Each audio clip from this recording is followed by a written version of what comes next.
abandoned ship into the longboat.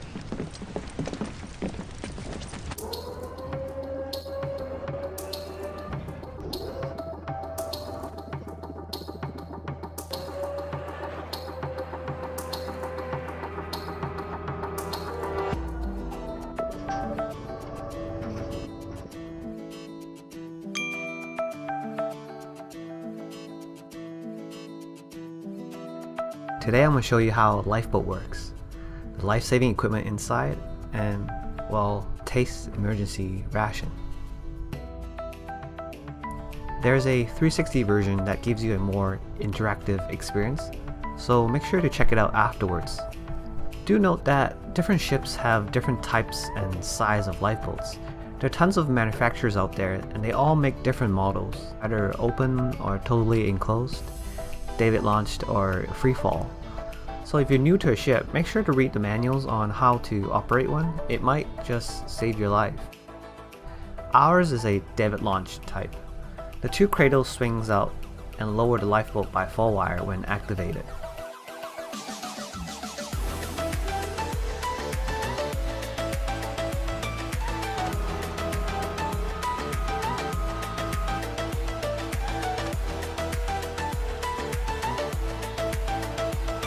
Let's check out the inside first. We'll be going in from the aft hatch. As you can tell, the interiors aren't that comfortable. Everything is designed only for survival in mind, which is to fit as many people as possible.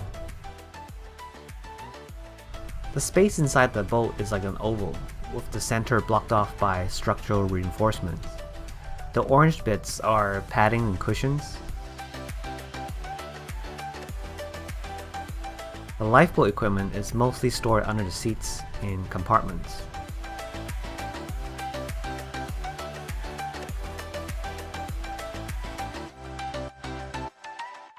This is the command console, coning seat. Take a closer look at the control console. We have the engine ignition, steering wheel, throttle, compass, lights, hydrostatic hook release, and painter release.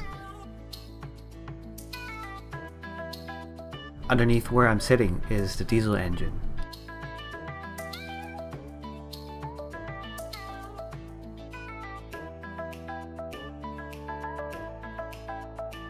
Next to the seat is this remote wire that's connected to the brake governor.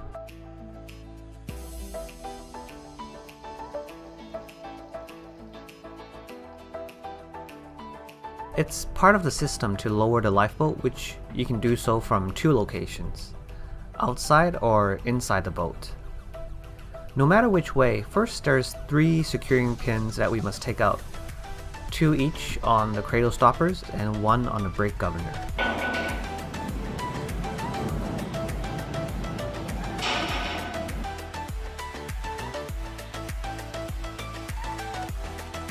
From the outside, you can just lift up the brake governor and the cradle will swing out.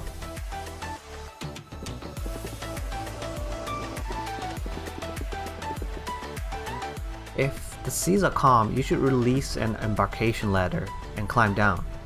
Only in emergency situations should you ever jump into the water directly, because it's quite dangerous. You have to worry about debris, hypothermia, and swimming in rough seas. To lower from the inside, you can just pull onto the remote wire that I talked about, as it is connected to the brake governor. Either way, once the boat is in or near the water, activate the hydrostatic hook release and you're good to go. And now, onto the lifeboat equipment. The life-saving equipment are standard and found in most, if not all, lifeboats, because IMO enforces it under a SOLAS and LSA code. Let's start off with the most important one, Survival at Sea booklet. Under a real emergency situation, everyone will be panicking and draw a blank as to what to do. So once arrive at a lifeboat, first thing to do is open this book and start from here. It tells you step by step how to proceed and what to check for, like selecting a leader, assigning duties, checking that all hatches and opening are covered.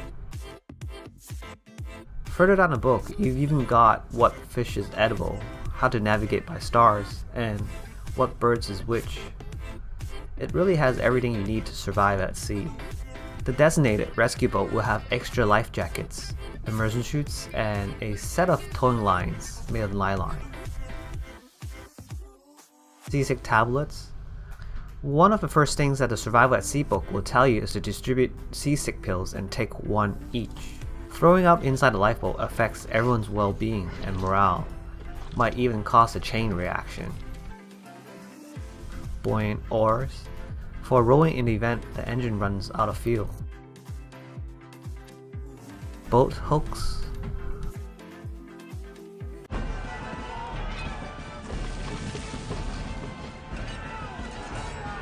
No, it's really just to grab things or lines. Sea anchor. This cone-shaped anchor helps stabilize the boat. Thermal protective aids. You wear this like a cocoon to keep warm. Inside our pyrotechnic box, we have rocket parachute flares, buoyant smoke signal, and hand flares. The instructions are all printed on the items. Flares are best used at night. Smoke for daytime. Smoke and flares should be facing downwind to avoid blowback. Rocket parachute, obviously you should point it up.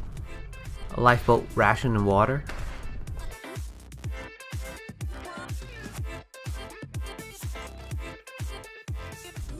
Ganda sa manok na, no? You like? No, good ah. Yes, Yes, good. Yeah. I like ah. Yeah, tasty. Actually, it's good. Oh, I'm dying. You know. Milky cookie. Milky cookies. Buoyant rescue quote.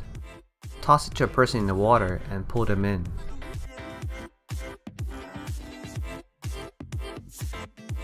Fishing tackle to catch fish.